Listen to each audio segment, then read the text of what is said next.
Bonjour à tous. Les ronds-points sont un moyen pratique de sécuriser et d'améliorer la fluidité au croisement de plusieurs routes. Ils permettent de diminuer les accidents graves, mais mal utilisés, ils peuvent parfois générer des tensions entre les automobilistes, voire même des accidents.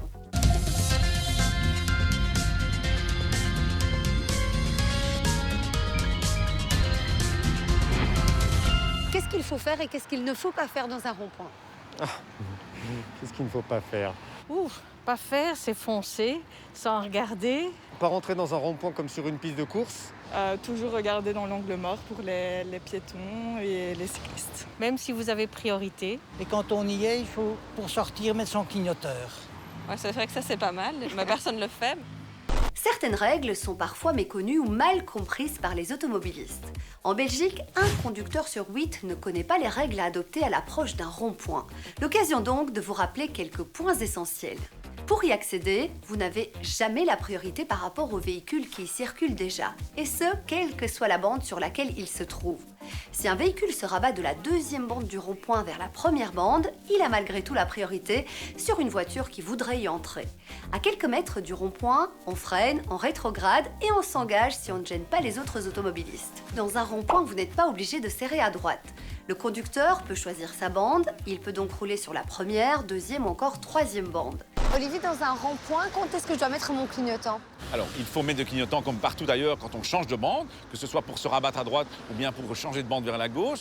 Il faut aussi mettre ses clignotants pour sortir du rond-point. C'est plus courtois pour ceux qui veulent y entrer, ils peuvent anticiper notre manœuvre. Mais attention, quand on sort d'un rond-point à plusieurs bandes, au préalable, on doit s'être rabattu une première fois sur la droite, donc première utilisation des clignotants, et puis seulement après on clignote pour sortir du rond-point. Malheureusement, c'est une erreur courante chez nous en Belgique. Et alors, pour rentrer dans un rond-point, on n'a pas besoin de clignotant?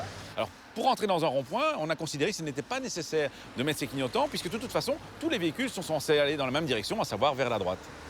Autre conseil à appliquer au moment de quitter le rond-point, pensez toujours à céder le passage aux piétons ou encore aux cyclistes qui traversent. Là aussi, c'est une obligation. Du côté des cyclistes, dans le rond-point, vous avez le droit de choisir votre bande de circulation et d'y rouler au milieu sans devoir serrer à droite. Selon de nombreuses études, les ronds-points préviennent les accidents. On constate même une diminution des accidents mortels de 72%. Pourtant, la nuit, les accidents sont plus nombreux et plus graves. Mickaël, comment faire diminuer ces chiffres?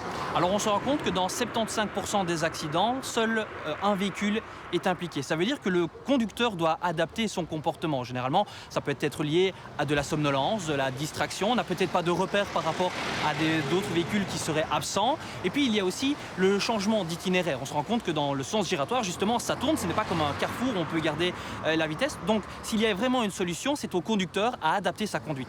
Autre avantage des ronds-points, ils diminuent la vitesse et provoquent moins de situations de conflit au niveau des usagers. En revanche, impossible d'en construire partout car les contraintes techniques sont souvent importantes. La principale contrainte est tout d'abord de disposer d'une surface suffisante pour réaliser l'assiette du giratoire.